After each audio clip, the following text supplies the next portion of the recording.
I know you like to make money.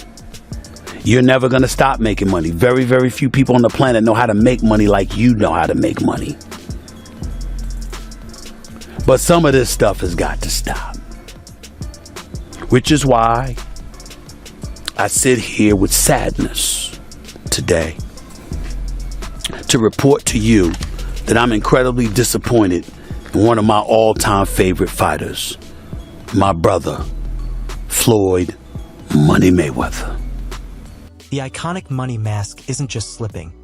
It is officially shattering into a million pieces, and the entire world is watching in absolute disbelief as the legendary Floyd Mayweather's empire begins to resemble a fragile house of cards. For years, fans and critics alike took his billionaire status as an unshakable fact.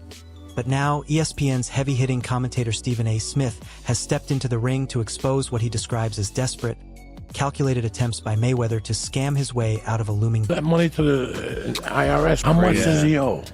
It's in the $20+ million range. It's a lot of money, man. But it's not something that he's been, it's not like deception. No. It's just neglect to pay. Neglect, and it's also like, I think, and there is like a truth to this, he makes so much money, there's probably... Over the past several days, Stephen A. Smith has evolved from a mere sports commentator into a full-scale investigative reporter, and the findings he is dropping are nothing short of explosive.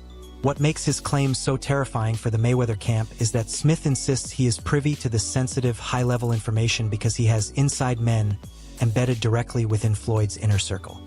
These whistleblowers are reportedly feeding Smith real-time updates on every financial hurdle, every bounced check, and every legal development happening behind the scenes. The legendary ESPN voice... That's all he need to do to erase that debt. Don't go to the damn poker table. Don't go to the blackjack table. Don't go to the slot machine, for crying out loud, even if it's only asking you for $1. Don't do it. Stay the hell out of the casino other than your... According to the deep dive provided by Stephen A. Smith, the core of the catastrophe is simple but devastating. Floyd's legendary, over-the-top lifestyle has finally pushed him to the absolute brink of being broke. After years of acquiring sprawling mansions and a massive fleet of luxury supercars that do nothing but sit in garages gathering dust, the overhead costs have turned into a financial black hole that is swallowing his wealth whole. Speaking with raw honesty on his show, Smith expressed a profound sense of disappointment in his brother Floyd, questioning how... It ain't good to make all that money if you ain't got any of it to keep for yourself, bro. When you look at the Vegas casinos, just think twice about going down there yourself. That's all. Send your boys to do it for you. Order room service. Chill out, do something. Anything but gamble, bro. Keep your money.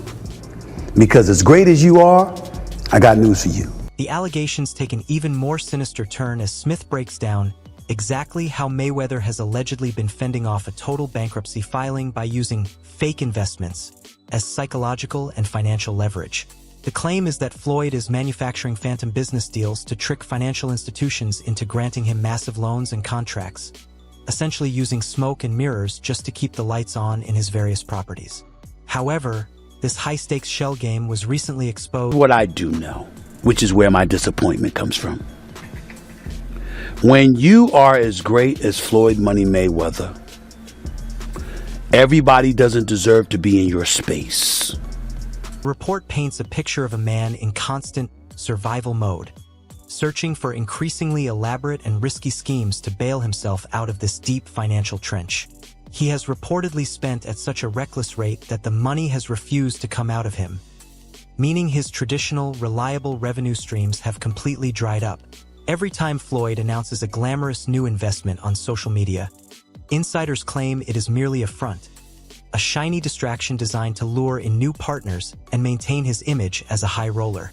To make a bad situation worse, the undefeated champion is now caught in a legal firestorm involving RICO. Point when they're like, hey, it's time to pay your taxes. And you go like, all right, here's a check for $25 million. That's an incredible amount of money. And then they go, that's true, but you owe 50 more. And he's just like, that can't be right. I've given you $25 million. Yeah, he's bought over 100 luxury cars from the same dealer and always pays in cash. The legal warfare reached a boiling point last Friday when Suleimanov filed a formal lawsuit in Miami federal court, accusing the boxer of flat-out refusing to pay the remaining balance on a 2021 transaction involving several rare luxury watches, a diamond-encrusted necklace, and a high-end ring. The jeweler's claim is staggering. While the items were valued in the millions, he alleges he only received a paltry $267,000 across 2 cash payments, leaving a massive $3.8 million hole in his business accounts. In a move straight out of a Hollywood spy thriller, the lawsuit claims that while the jeweler was told to hide his phone to keep the deal private, Exhibition match, all right, that's fine. You know, kind of sold that. It was great marketing. He's not a boxer, but hey, he was a knockout artist in the UFC. I get it. John Gotti III, I don't know anything about him. I'm not trying to disrespect him. And yes, I'm being smart. I'm not trying to disrespect the grandson. the court documents describe what can only be called a quasi-criminal money laundering operation that specifically targets the world of high-end, rare jewelry, and exclusive watches. The lawsuit suggests a disturbing pattern where Mayweather and his associates systematically target watch brokers, entice them with upfront cash, and promise future payments with absolutely no intention of ever paying off the total balance. This alleged pattern of behavior has cast a dark shadow over Floyd's recent string of exhibition matches. Stephen A. Smith has been particularly vocal about these fights, viewing them not as legitimate. When you're great, when you're elite, not just anybody deserves to be in your pristine space. And The entire aura surrounding Mayweather's exhibition career has become increasingly toxic and unprofessional, a fact highlighted during his recent 8-round mess with Gotti. Before the opening bell even sounded, the atmosphere was awkward and tense. Mayweather arrived with an entourage so bloated and intrusive that the veteran referee, Kenny Bayless, had to stop everything and demand the ring area be cleared just so the fight could start. Instead of boxing, both sides spent the duration of the match trading vulgar insults rather than clean punches. Now, Floyd Mayweather had an exhibition boxing match. And in this boxing match, Floyd Money Mayweather decides, who's he fighting? What's the name of that guy? John Gotti III. Ladies and gentlemen, chaos broke out. And I'm not talking about legit, bona fide boxing, pure boxing chaos. I'm talking about... During a recent unfiltered episode of First Take, Stephen A. Smith laid out his honest theory on why a retired legend like Floyd continues to take these low-level exhibition fights. Smith admitted that while some crossover events, like the historic Conor McGregor fight, were genuinely entertaining, these recent outings feel like a cheap stain on Floyd's elite reputation. Smith argued passionately that not just anyone should be allowed in the ring with a fighter of Floyd's historical caliber, even if it is just for show. Regarding the frequent post-fight brawls, that individual that he was fighting right there is the grandson of the late infamous mobster John Gotti. I am not aware of John Gotti III having any real kind of boxing background. I did not see the fight, although I heard he lost every round and Floyd Money Mayweather was whipping him pretty good. I was not there. I did not see it. I do not know. It isn't just the veteran reporters talking. Even the younger generation of combat stars are jumping on the Floyd is broke bandwagon. YouTuber turned pro boxer Jake Paul has been shouting from the rooftops that the boxing legend is completely bankrupt. Meanwhile, Jake's brother, Logan Paul, who famously went the distance with Mayweather in an exhibition, has spent the last year claiming he was never fully compensated for the fight. Echoing his brother's sentiments, Jake Paul stated in a recent high-profile interview that the boxing legend has likely burned through his entire... Let's run it. Now, did Logan ever get paid with the situation with Floyd Mayweather? Nah, not yet. Floyd Mayweather's broke. You know, that's what a lot of people don't realize. He gets these big checks and doesn't pay the taxes on it.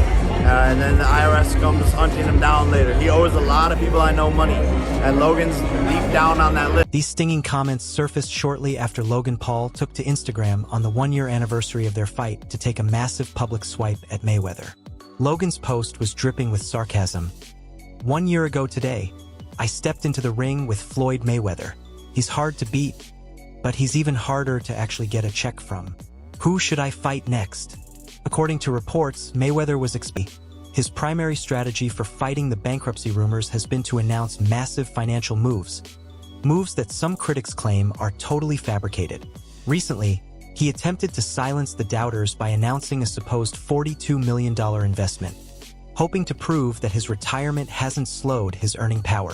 Throughout his 50-0 career, Floyd has built his identity around proving people wrong, both inside the ring and in the boardroom. People into my lifestyle, showing people how I live. Now, I know you guys see me on a regular talking about real estate. Well, lately, I purchased 62 apartment buildings in New York City. And what I need you guys to do, slide over and check out the photos. It's not all 62 buildings, it's a few buildings, but guess what? All the buildings belong to me. I don't have no partners. And all the retail down low on my buildings all belong to me. According to the documents and reports circulated by Floyd's team, the boxing icon is deepening his footprint in the New York real estate market by acquiring 1,000 affordable housing units in Upper Manhattan. The publication The Real Deal initially reported that a significant portion of the deal had been closed, with more buildings to follow. The story was that Mayweather had purchased over 60 buildings, making it one of the biggest multifamily real estate transactions of the year in New York City. However, the plot thickened when investigative reporters... You can do the same. It's all about making power moves. Yeah, I figured.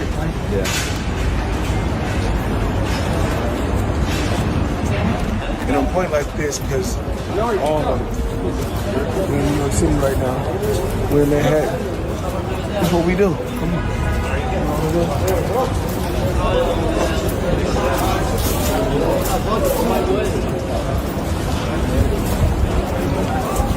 Since 2017, when rumors first swirled that he only fought Conor McGregor because he needed to settle a massive tax debt, the whispers about Floyd's financial instability have only grown louder. His sudden obsession with exhibition matches against influencers and amateur fighters has only added fuel to the fire. While his actual net worth remains a closely guarded secret, the Manhattan investment seems to have been his way of trying to prove he is still a billionaire. Interestingly, Floyd has taken it...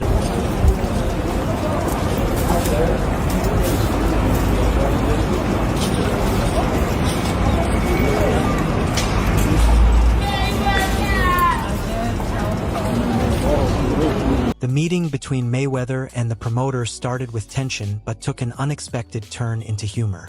Had these been two different personalities, the confrontation might have turned violent, but Floyd and the promoter managed to navigate the thorny subject of bankruptcy with surprising ease. While the world waits for news of Floyd's next fight, his last being the Gotti rematch in August, Floyd spent this meeting trying to prove his status. Now I'm here to talk to the people about one of my jewelers. And it's not one of my new jewelers, one of my low-key jewelers, Tony, at Pasha in Manhattan Beach, California. You guys need to come check him out. Now today, let me show you guys what I purchased from... Floyd jokingly teased the promoter for spinning these broke narratives, suggesting the promoter just couldn't handle the reality of Floyd's success. "Me and him got it clear now," Floyd said with a laugh. The promoter, playing along, quipped that as long as Floyd is making 10 or 20 million per fight, he's doing fine. The room erupted in laughter when the promoter added, "If it's anything less than 10, then we know you're struggling." Floyd then reportedly opened his phone to show the promoter his actual bank balances, leading the promoter to jail. Tony, matter of fact, I don't need to tell him, you tell him. You got a little rose gold sky dweller, chocolate dial, 40 karat pear shape, 1 carat each, tennis bracelet, only for the best of the champ. Now when you guys come here, if you want... Famous British promoter is just one of many who have cast serious doubt on whether the undefeated legend actually possesses the mountain of wealth he flaunts on Instagram. He remarked pointedly, "I simply don't believe the money is there." While some of Floyd's high-value asset purchases suggest he is still rich, the sheer volume of lawsuits and debt allegations tells a different story. Floyd can try to laugh off the promoters and the YouTubers, but there are some critics he can't silence so easily. To Floyd Mayweather, his longtime rival 50 Cent isn't just another doubter. He is a legitimate threat to Floyd's sanity, constantly poking holes in the money persona and reminding the world that the king might actually be wearing no clothes.